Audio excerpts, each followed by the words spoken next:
You think you broke my heart, oh girl, for goodness sake. You think I'm crying on my own, well Assalamualaikum warahmatullahi wabarakatuh. Perkenalkan, saya Muhammad Ali Akbar dengan NIM 05031282227022 dari Prodi Teknologi Hasil Pertanian Angkatan 2022 kelas Indralaya Universitas Sriwijaya. Gelatinisasi adalah proses pembentukan gel yang diawali dengan pemekakan granula pati akibat penyerapan air selama pemanasan. Contohnya, tepung terigu yang dipanaskan menggunakan hot plate lama-kelamaan akan membentuk gel. Retrogradasi adalah proses rekristalisasi di mana molekul amilosa dan amilopektin yang terpisah dalam pati tergelatinisasi kembali untuk membentuk struktur kristal yang teratur.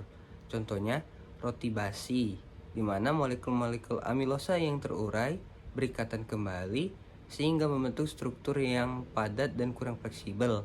Akibatnya, roti basi mempunyai tekstur yang padat atau keras dan menimbulkan aroma yang tidak sedap. Reaksi Maillard adalah reaksi antara gula reduksi dengan asam amino atau protein yang terjadi ketika dipanaskan.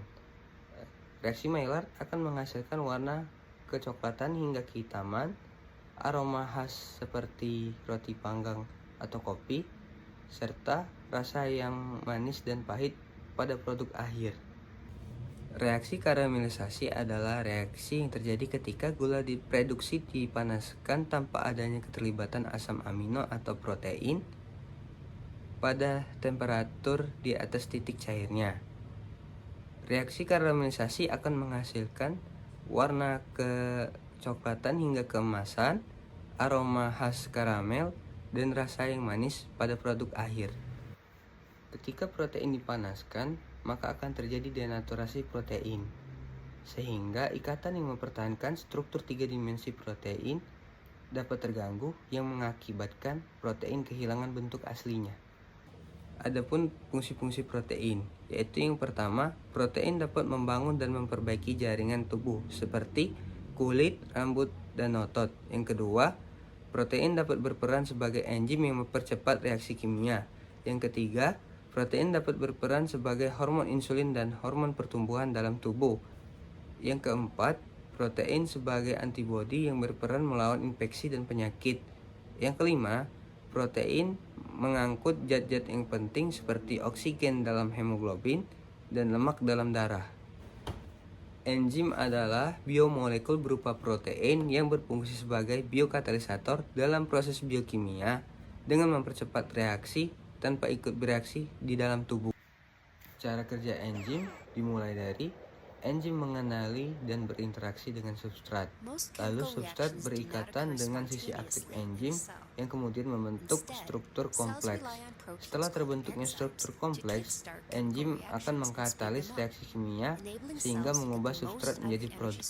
Enzim menyediakan lingkungan untuk mendukung reaksi kimia dengan menurunkan energi aktivasi yang digunakan untuk mempercepat reaksi.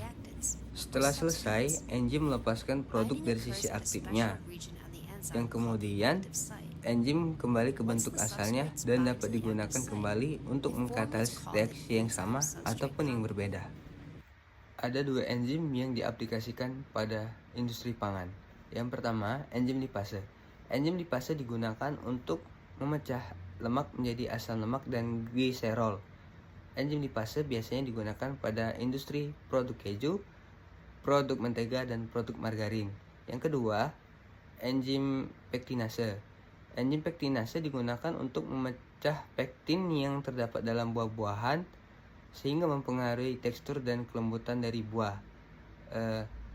Biasanya enzim pektinase digunakan dalam industri produk selai, produk jelly, dan produk wine.